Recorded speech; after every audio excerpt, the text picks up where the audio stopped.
Alors que Delta impose une nouvelle vague de restrictions partout en Europe, les scientifiques du monde entier ont les yeux rivés sur un autre variant qui pourrait bien s'appeler NU dans quelques heures. Ce variant, son nom pour l'instant c'est B.1.1.529.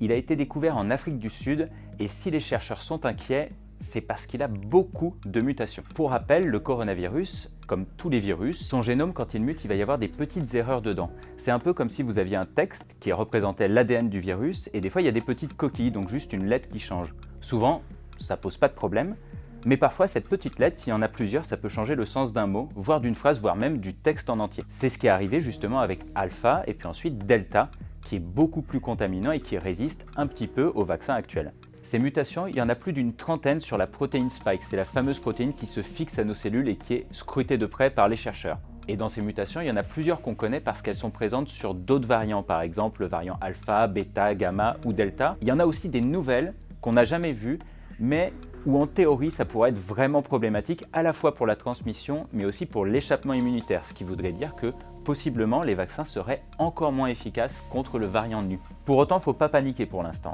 Les chercheurs s'inquiètent, et ils ont de bonnes raisons, mais des variants qui ont des mutations comme ça bien spécifiques, on en a vu plein avant. Encore une fois, une mutation c'est comme une petite coquille, et un variant il accumule un certain nombre de mutations qui vont changer en gros le fonctionnement biologique. Donc c'est comme si ça changeait le texte à cause de ces coquilles. Mais parfois, ce qui peut arriver aussi, c'est qu'on ait des changements de mots, des changements importants, donc des mutations bien spécifiques qu'on connaît bien, qui vont pas avoir d'impact. Par exemple, il y a quelques semaines, on a parlé du variant B.1.640 qui a été découvert au Congo et où on a eu des cas en France.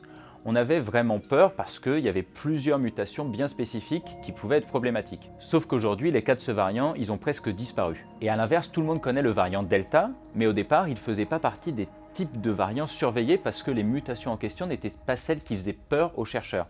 Donc encore une fois, les mutations, c'est très compliqué, il y en a qu'on surveille, et c'est important de les surveiller parce qu'elles peuvent être liées à de l'échappement immunitaire ou à une plus grosse transmissibilité du virus, mais on n'est jamais sûr de ce qui va arriver. C'est pour ça qu'on a actuellement plein d'études en cours dans des laboratoires en Afrique du Sud et ailleurs pour vérifier notamment l'impact sur la transmissibilité de ce variant, sur l'échappement immunitaire. Donc on va essayer de cultiver ce virus et on va le mettre au contact de cellules humaines pour voir comment il réagit.